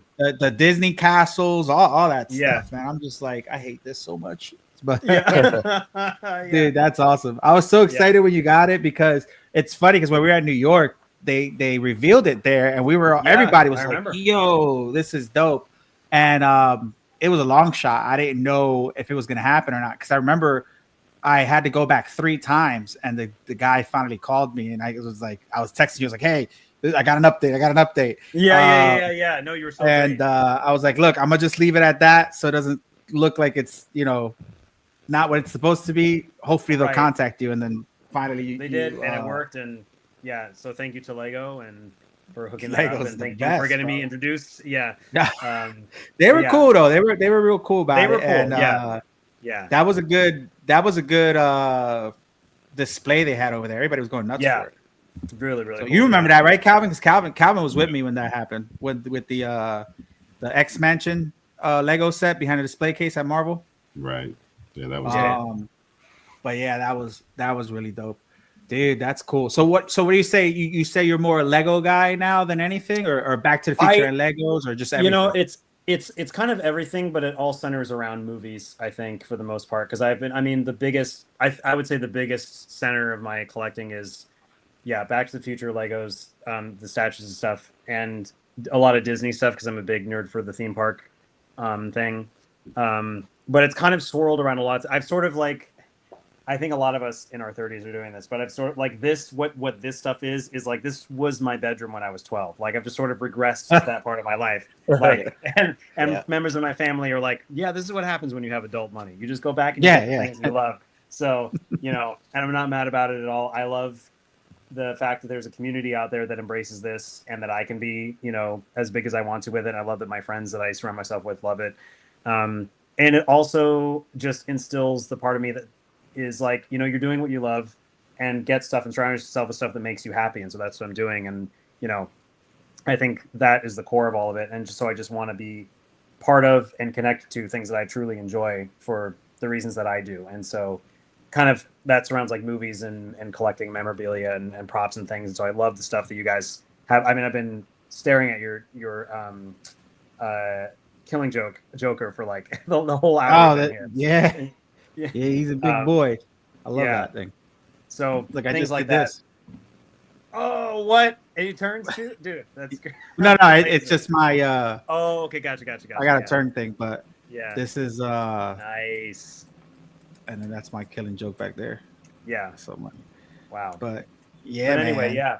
yeah. So all the things that are basically the things that are in your room and the things that you've seen, sort of like they're all come from different things, but generally I just like kind of all this stuff in general. So there's not really a defined theme, but it's sort of all within things that make me happy and things that I enjoy. So dude, that's awesome. Yeah. But that's what collecting's about. So yeah, you know, it makes sense. It makes sense. Do you have a grail piece that you're looking at, or a single one that's question. You know, the ultimate? That I would love. Oh man, that's a really good question. It's not exactly a piece. It's a comic. I think like everybody in the world, but an Amazing Fantasy 15 would be, which I have never. I've seen them in person. I've never held one, but I think that's Spider-Man was such a big genesis of what I love, and if I could have one of those, I think that'd be a grail piece for me. I would never let it go ever. Nice. Yeah. Would you buy a life-size DeLorean, like a real one? Yeah, probably. I actually looked into. I never did it, but I was like, "What's the process of converting a DeLorean to an electric car or something like just to make it like a better, Yeah. But DeLorean did release another version of the DeLorean recently. I don't know if I ever took off the ground, but I've been following it because that was my dream car for a long, long time, and I have several versions of it in smaller form, so I'm okay with that. But yeah, no, it's cool. And I worked at Universal for 6.5 years, so I was around the Back to the Future sets and those cars for a while. So I got my very happy fill of being around Back to the Future while I was there. But dude, that's funny. Yeah. I always tell people, and it's a running joke. Like if I ever hit the lottery, I won't tell anybody, but I'm sure people would find out if you see me in the McDonald's drive-thru in a Batman 97 Batmobile. You know what I'm saying? Like you'll see me. You'll see me in something or a Back to the Future DeLorean. Like I wouldn't care. Dude, that's so funny. They're saying, I hope they bring back the Back to the Future ride back to Universal. Show the road that Isaac. I did ride it when I was a kid. I love The Simpsons, but I'm sad Back to the Future is gone, and that's where it is now. There's remnants of Back to the Future at Universal. We're actually going to Florida pretty soon to hit up the parks, and I'm excited to go back because they have the train from Part 3 over there, and they have a couple of the cars. But yeah, I did go on the ride. I'm just happy that the footage from the ride is on all the bonus feature DVDs of the Back to the Future releases, so I can relive it, kind of. But anyway, yeah, dude, that's good awesome. time. Let me know when you go out there. I'll hit up Andrew and Ashton. They both work over there. I believe one of them work at a restaurant, so okay, yeah, they'll hook you up over there. But yeah, that's great. Yeah, let me know when that happens. So wow, dude, that's a lot. I'm so happy for you. This all this stuff excites me. Dude, that's crazy. Yeah, we definitely, when we meet up at San Diego Comic-Con, I'm taking you with me to text me. Yep. Yeah. Well, I'm gonna run into you, but I'm gonna take you to for sure. Go check out Factory Entertainment. They have some cool Back to the Future stuff. Awesome. So we're definitely gonna do that. And you're gonna be at New York this year too? I don't know yet. It's kind of you don't know yet what happens. Yeah, my con schedule sort of stopped after this last year, just because it's the new year and everything. But with the momentum of season 2, I'm assuming things will happen. So I don't know yet, but I'll let you know. I'll keep you updated. But right now, I don't know yet. Yeah. Now, is there anything else? Take me to the Hot Toys booth. I could probably make that happen. Man, is there anything that you are currently working on that you're allowed to talk about that you kind of want to throw out there, or is everything kind of under the wrap? Everything's kind of under wraps right now, except for what we season 2 and everything, but everything else is sort of until it's released, I can't say anything. I will say that there are projects that I'm working on that I'm excited for, and things that are ongoing, but they're not quite here yet. But you know, I keep everything on my Instagram pretty up to date with things that I'm doing. So whenever something does happen, you'll know. I know. I'm gonna text you like, bro, why did you keep this from me or something? Like, I thought I knew. But hey, listen, man, I'm trying to make it out to San Diego Comic-Con. Dude. And I'm definitely looking forward to see you guys. You know, you, Guy, whoever's gonna be out there, Matthew. And this time around, I'm not gonna be working as much as I worked the time that I was over there, because I even got like, everybody was inviting me to after parties. I didn't even go. I ended up like passing out, and like it was just so much because so many vendors were dragging me left and right, and then I was trying to, you know, meet people that I promised I would say hi to, but I was all over the place. This time around, I'm gonna do a little bit of work, but I really want to hang out, do some after parties, and just kind of like I need a good time, man. You know, life hits hard sometimes, and I just need to be. You know, I need to have a good time. So I'm definitely looking forward to, you know, going out there and seeing you guys. But dude, I'm so happy for you, bro. I really am. Thanks, and dude. You know, what's come about, you know, obviously your career, and you know, I have the collectibles that excites me too. So yeah, man, we tend to peer pressure people here and get them to like it's all stuff. good. But I get it. Before we end the show though, Calvin bought just got an order, and he's gonna unbox it here for today. So you get to geek out with us, Isaac. Yes. Awesome. Let me put him on the big screen real quick. So I'm gonna mess this up again. That's not it. These lights are tripping right now, but I do have a question for both Isaac and Shine, because I know you're always at cons as well. The not so great side of dealing with the fans, and you know, because we've all been to cons, we all know how certain people act like they don't know what showers are, right? So, that's what the first thing that popped in my head.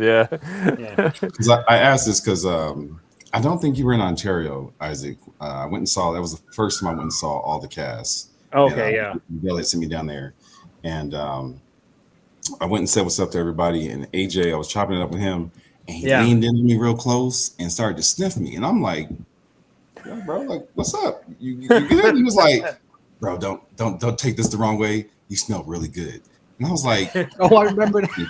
Thank you. I was like, I take pride in that. Like, I do buy expensive cologne for a reason. He was like, no, you don't get it. You smell really good. He said, shit I get all day, it ain't cool. Dude, that's really funny. AJ's funny as hell. All right, what do you so low key, what are you gonna do for us today? So because I didn't tell Isaac, so he's kind of new to what we're gonna do. Prime 1 3rd scale Batman Triumph piece. Nice. So this is 1/3. Awesome. So you know the Bishop you saw? Oh yeah, I know one. Yep, I know. Way bigger than that. It. Yeah. Okay. 1/3. That's insane. It's in 2 different boxes, so bear with me, guys. So take me off the big screen because it's gonna be. Well, I still gotta get the shit. Remember, I still gotta cut. Okay. So 1/3 is basically this. I'll put myself in. But just showing proof because you know Prime 1 likes to make sure you didn't cut a seal before you open them now. So this, just so you know, 1/3 is this thing. This thing here, and these guys in the back. Like, I don't know if you can see the Hulk. You see the Hulk back there? Yeah, I do. That Hulk is 1/3. So this is like my hand on a 1/3. Dude, wow. So this is big. This is about I want to say 33 inches. I want to say. Wow. So this thing is just huge. So the Batman he's gonna show my boy Billy Rios. I got to see it in person in his collection, and I've actually put videos up on my socials about it because I went to his house and started filming. And this thing looks bigger than a 1/3, and I don't know if it's because of where Batman's positioned, because he's like kind of on a tower. But it's massive, but it's a gorgeous piece, and this is also a piece that complements a penguin piece that you could put in front of it, which is another 1/3 statue. Really? So I already have the penguin piece. I unboxed that one before on the show. Yeah. So penguin's so fat, his body's like a big ass bowling ball. So when you see this Batman, you're gonna see how big it is, and then eventually you get to picture a penguin statue in front of it that just looks massive. And Prime 1 Studios is probably I would say, in my opinion, the best company out there in the hobby as far as statues go. They're also the most expensive, but they're also the most detailed paint jobs, accessories. I think all across the board, I think they're some of the best, but they are very top shelf when it comes to their stuff. But obviously their design and all that's kind of worth it. So let me put low key back on here real quick. So now something Prime One's doing is got the instructions here. Yeah, there you go. Nice. Wow. This gonna count as video evidence? Exactly. Yeah, that's exactly the way to do it. So companies now are starting to make collectors record themselves taking it out. And of course, people were upset about it, but they got to understand that, obviously there's some people that lie or they break it upon assembly versus it coming in. And now with tariffs and all that, it just gets really expensive to replace parts. And they're just looking out for their money. Yeah, it's annoying for us, but hey, it helps me out. People want to do more unboxings live, so I'm okay about it. Right. It's going to be out there. So, but yeah, man, this is going to be a dope piece. And he's been sitting on this for a while because he works a lot. So he's finally. When did you get it? I want to say like 3 weeks ago. Okay. Yeah. So imagine you having to wait 3 weeks to unbox your DeLorean or something. Yeah. Nope. I can't do it. Cannot. Can't do it. Is your Killing Joke 1-to-1? The one behind you? Yeah, so my Killing Joke, so they only made like 100 of these, believe it or not. Oh, no way. Wow. So it's very, let me see if I can show you real quick. We can see it, because I don't have a long, let me see if I can do this way. Yeah, that works. So this is pretty big. So if I go here. Wow, yeah, yep. From it's literally from my belt line to over my head. I'm 5'8". Yeah.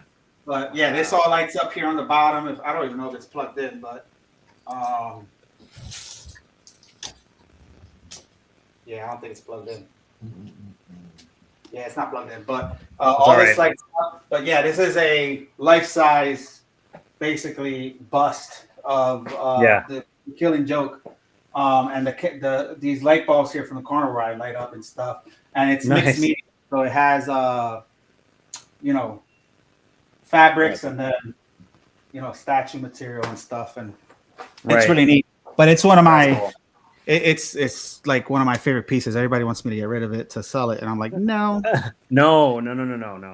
Yeah, no, never. I love it. It's definitely one of my favorite pieces, and I don't know if you've seen. I'll send you a picture of it. But during Christmas, not this year, last year, I did a project with my car.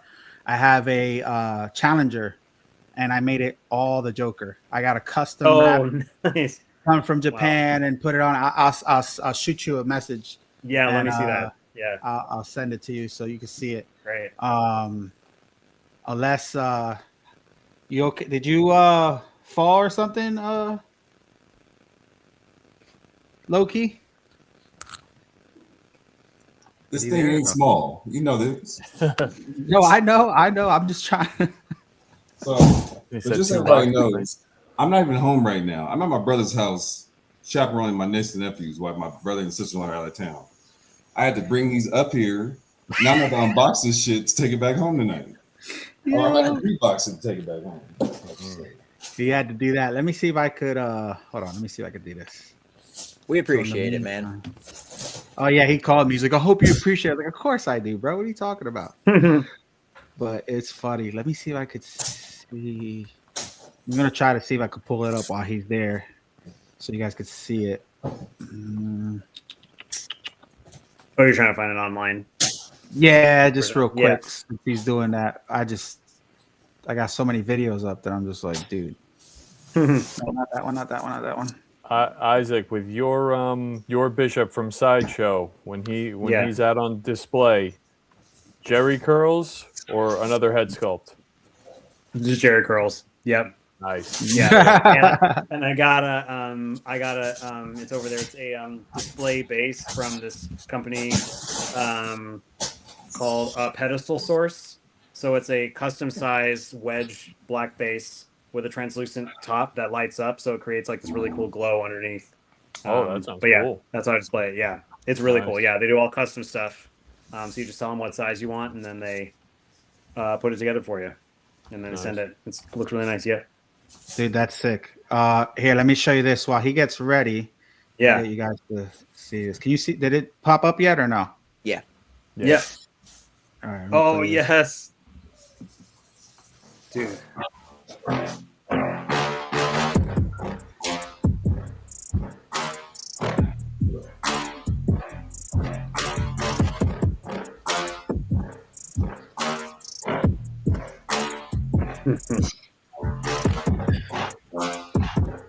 So the crazy thing about this is it was really a different video for me to make because I really tried to make it like Pimp My Ride, a show that I loved growing up. Right. And I really went from start to finish, like me taking my original decals off the car and putting the body kit on or the lip kit, and you know the process it took to because this is a custom wrap. So usually on car wraps, they have the same design on each side. This has a different Joker on each side of the car. So they had to strategically and mathematically put the right Joker in the right like quarter panel. And then when the team printed it, they had to make sure it got printed on and placed the right way.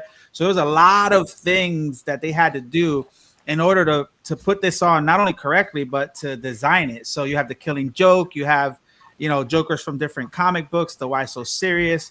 The roof and the hood of the car have different Jokers on it. It's just a lot. Calvin got to see it in person. That's so cool. Got to write in it. Oh yeah, you wrote in it. That's right. You were in it.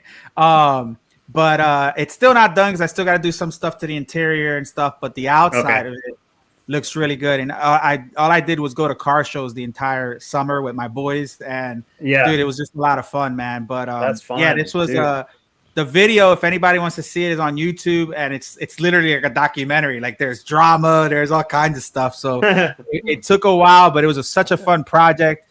And it was something different than just a review or interview. It was just, it was fun to take on a different project and involve, you know, cars that I love so much too. And, you know, the Joker. And literally I dealt with a company from Japan to do the design, and then Monkey Wraps. My son's in it. There's my son over there, you know, with his little hat on. And he was surprised too. So we revealed it with him, and, you know, he was clapping and stuff, and it was real cool. But yeah, everything from the rims to the paint on the trims and stuff. But this is basically the car here. So that's badass, man. Yeah, man. This is the first time I've seen it. So yeah, I love it, dude. That's awesome. All right, you ready, Calvin? Yes. So this first box is solely the base, and this is fucking ridiculous here. Hold on, let me put you on. Ooh. Wow. And this thing's got to be at least 50, 60 pounds by itself. Jesus. And that's just the tower.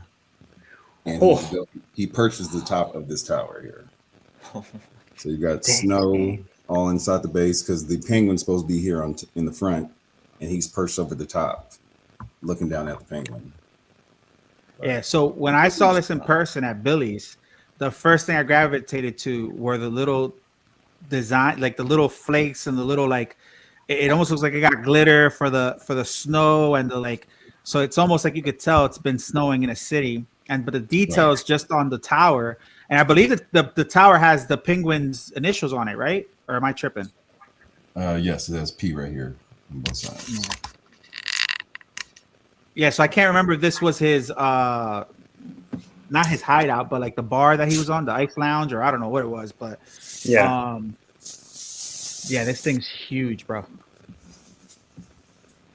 And I'll pull up like a picture from Prime 1 so you could see it after it's done. But I'm not gonna be happy having to put that shit back in the box. Yeah, I was gonna say this is all being done for about 5 or 10 minutes, and then it's disassembled and right back in. Oh my god! Stretch out today, Calvin. I've been trying to stretch all day. Like I said, I already had to pack it in the car and then get it back out the car once. All right, box number 2. Evidence that the seal is not broken. So one box was Just this base. just the base. Amazing.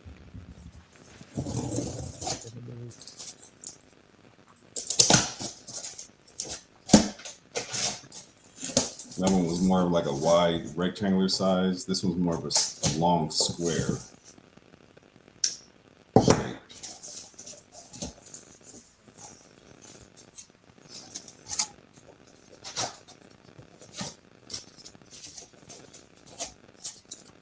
He also comes with a multimedia cape that drapes around the side of the tower. What, actual fabric or it's not, Yeah, it's like a leather cape. Oh, so two different capes?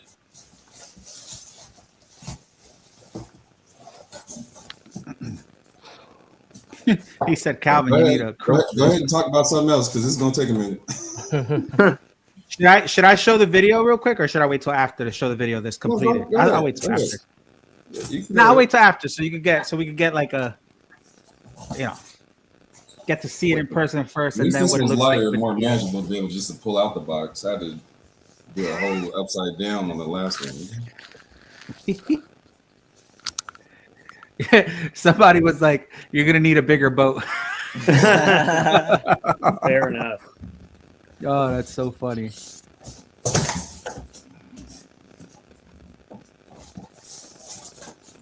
What is he saying here? Yo, props. Williams, Elfman, Goldsmith, and the New School with Giancino are my go-to composers. Oh, movie scores, yeah. Gotcha. Yeah. Nice. Giacchino was the new Batman, correct? Yeah, I think so, yeah. Yeah. Robert Pattinson. Yeah, that theme song was pretty great that he did. Yeah. Yeah, I like that one a lot.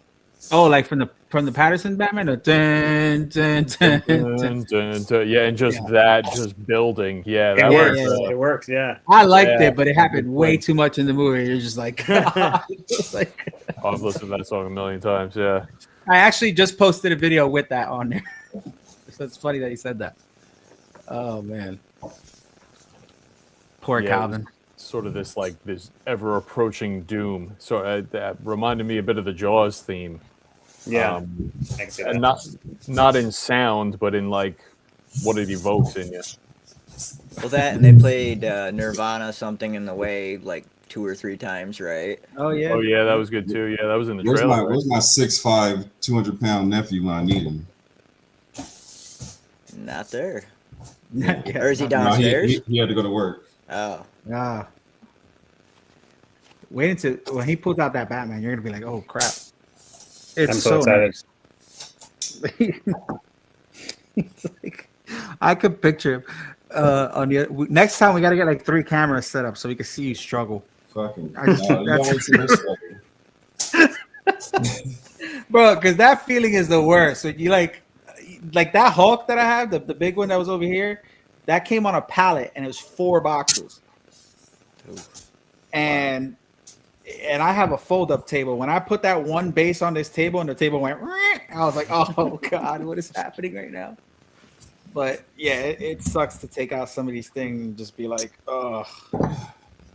Calvin, you said 2 boxes. How many? I've never had to rebox something up either before. So this is a new one. What did you say? I was just wondering. So 2 boxes. How many pieces in total? Technically, the base, the Batman, his cape, and then his swap out hands, and I'm sure his head. So. Oh, so the Batman's, you got to assemble Batman. Right. Okay. And there's parts of the there's like piping for the side of the base. For the side of the base. base. It goes here on the side here. I think on the other side, but I'll deal with that later. I'm not pulling that out.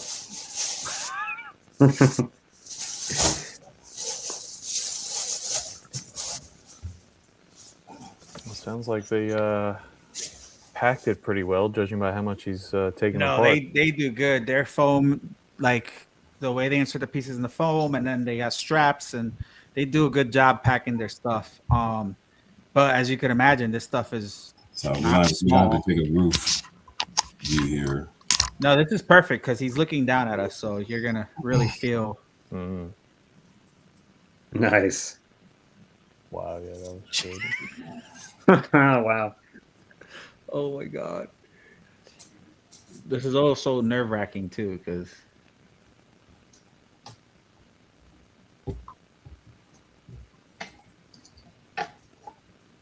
Yeah, because you gotta get this damn peg to go in, right? And this already you gotta angle it the right way because he's on an angle. Ugh. Careful. Let me look at the instructions real quick. Yeah, this is nerve-wracking. All right, while you do that, I'm gonna show the video. Let me show the video so they could see it real quick. So let me share this. So this is the video of this statue that he's building right now. Yeah.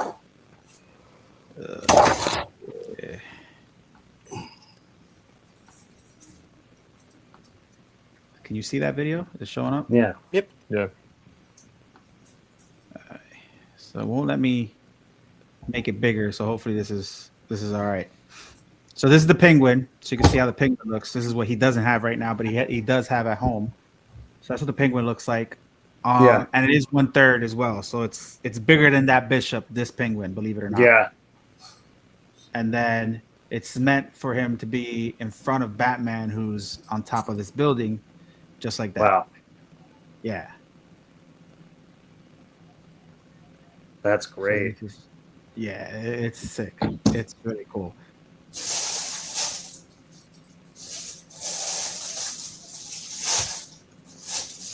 And obviously, there's different swap outs. You can have him with the Vulture, different face.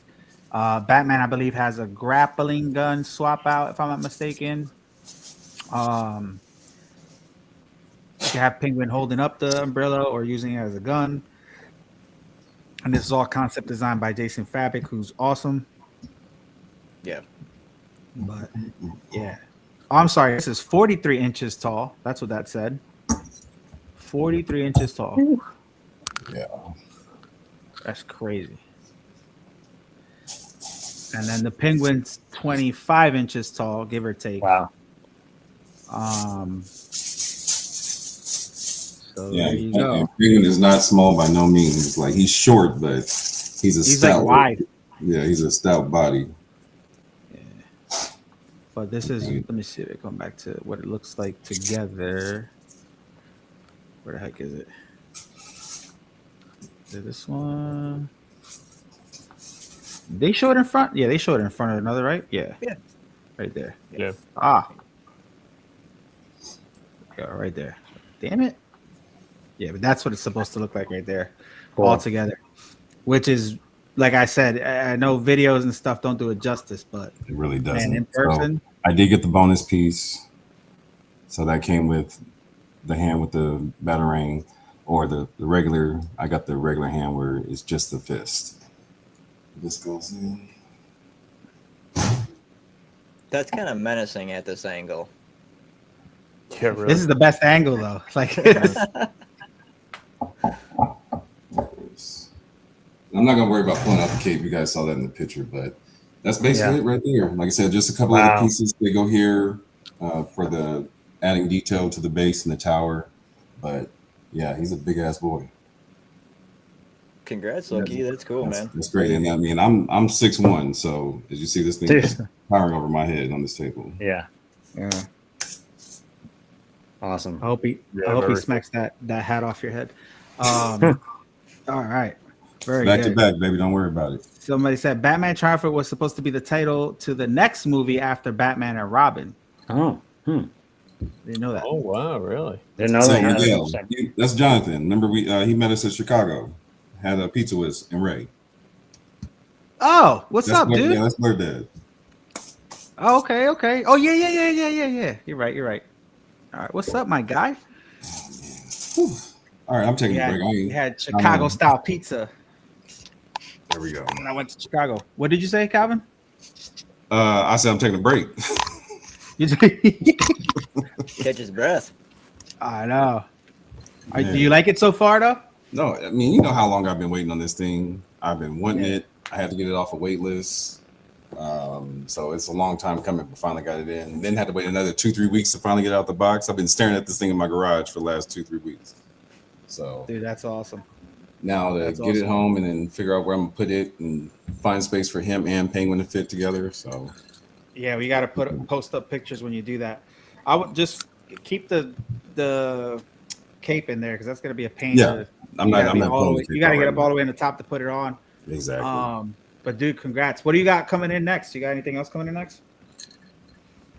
Quarter scale Hush Superman, Sideshow Man Bat. After taking my tour, I ended up ordering that Cyclops with the light up, the beam. Oh, you did get the Cyclops. I ordered that, so those are coming that in. Sideshow Man Bat with the translucent skin. You're talking about the one on top of the the bat signal. That's one of the more impressive ones I've seen in recent memory. Dude, that's awesome. That's awesome. Cool. All right, man. Well, listen, I appreciate you showing that. Guys, that ends our show. We're 15 minutes over, but man, thank you, Isaac. Thank you so much, dude, for coming back on. This is so fun. Obviously, Thanks for having me. Pleasure to have you on. You're always welcome. If you ever see a show or somebody or a celebrity or a company that you just want to jump on and talk with, hit me up. You're always welcome to jump on. Awesome. And chill with us. We have a lot of people do that. They'll come on and people are like, is that the guy from Bosch? I was like, yeah, he just wants to see what we're doing. But yeah, whatever, if you ever see anything, let me know. But man, looking forward to see you at San Diego Comic-Con. We're definitely going to check you out, hang out for a little bit. But dude, thank you so much. Congratulations again, season 1, season 2, everything in between, and your future, man. I'm excited to see that. And thank you, I'm always thanks for rooting for letting me you. hang We're out, always rooting for you. So thank you, bro. Appreciate you. Of course, yeah. Thanks for letting me hang out. Yeah, man. We got up the great work, San Diego. San Diego, we're definitely gonna do it. Right. We will be there. All right. But before we go, Calvin, you have anything else for us? No, taking my break, enjoying this sugar-free, whatever this is at my brother's house. But I thought you had ice tea for some. All right, cool. Shaw, what do you got for us? Anything in the upcoming future? Just not this upcoming weekend, but the following, I'll be in Dallas. Check that one out. We're gonna have a good crew out there. Daniel Panabaker, Derek Mears, two actors from the Friday the 13th movie from back in the day. Nice. After that, Knoxville, Tennessee. 2 weeks after that, Bryce Papenbrook. If we got any anime fans, voice actor. He's been in a lot of stuff. Demon Slayer as of late. Demon Slayer, right? One's in the Tennessee area. Check those out. Nice. And he'll be at New York Comic Con. We'll see him there. We gotta get you to San Diego, Sean. That's where we gotta get you. Yeah, working on it. We gotta get you there. All right, cool. Metal Elf, what you got going on? So tomorrow night will be my first appearance on Pop Culture Philosophers nice channel. Shout them out. I will be on a movie review for the Day the Earth Stood Still, like the 50s flying saucer movie. The original? Yep. The original? The OG. Okay. Yep. Okay. Yep. And then Tuesday, about 3 p.m. Eastern, I will be interviewing Details. Nice. I love Wars Details. CFX. Yeah. Nice. And then beyond that, getting ready for cons, man. Yes, sir. Nice. And I do have one other announcement. My man in the chat, NW Collector, my man Larry. If anybody is looking for a 89 Batmobile or Batwing, he got a couple conversions a couple days ago. He doesn't need them because he already has the pieces, but if anybody needs them, hit up Larry so you can get yourself a Batwing from Jazz Inc. A Batwing and Batmobile. He got one of each. From Jazz Inc. is what I'm saying. Correct. And is it the big Batwing or the small Batwing? The big one. The small one ain't even out yet. You can only order that one, but that big boy is available if somebody needs it. Yeah. So him and I already have both pieces, so we don't need it. But I told him I would shout it out if anybody was out there that might need those pieces. Dude, that the Batwing he's talking about is like that wing is bigger than this, Isaac. It's like it's it's a 6 I'm pretty sure I could ride it if I wanted to. I gotta see this. I gotta see all these in person. This is so awesome. If you could bring it up real quick, just so you can show it to him on the. Let me see. Jazz Inc. Website. Well, I wanna pull up somebody who has it in Adam Savage then on his show. Just Google. Cool. Jazz. Yeah, Adam Damner gets all of the jazzing pieces. He gets all the cool stuff. Yeah. But it does help to see it next to a human being to see how big it is. It's ridiculous. Yeah. With him and because it's him and is it Ned or what's the other guys that helps him out? Yeah, the two of them pull that thing up. But when you put those wings on there, because the body is about 4 feet long, but when you put the wings on, it's about 5 feet wide. Yeah. It's a piece. Dude, it's crazy. I had a I want to see somebody. Why is this doesn't do it justice, but I'll pull this up because this isn't there was one where there was a guy like who was standing next to it and had it mounted on the wall, but this is just another one here. But this is what it looks like. Crazy. Wow. I'm just trying to imagine the size now, like based on what you guys said. That's nuts. I think he has one on the wall, so you can kind of see it. That's the mount. Okay. Okay. But what? I mean, that's what 3 pillows. 3 pillows. Yeah. I wish there was one with somebody next to it. But unbelievable! Wow. Yeah, it's definitely a piece. Yeah.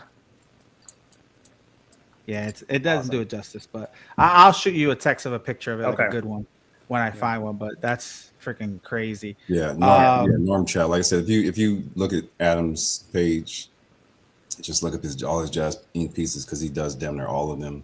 But just look up the Batwing and him and Norm pull it out the box, and it's a massive piece. I'll look it up. I have it mounted on my wall. Yeah, it's out there. Nice. Oh, I got the Batwing. Oh, I think Blue Tattoo bought it. Yeah, Blue got it. Okay. All right, good. You got it from Larry. Good shit, Blue. You gonna have a hell of a time putting that up on the wall. Yeah, have fun with that. Yeah, that's a big boy toy. Jump on the show with us so we could watch you struggle putting that on the wall. we gotta get Blue on for that. Yeah, man. I love Blue. Philly has a Figurecraft in the chat. He has it as well. So yeah, Figurecraft does some great photography. There's a few of us that have several of those pieces that. Yeah, they're massive.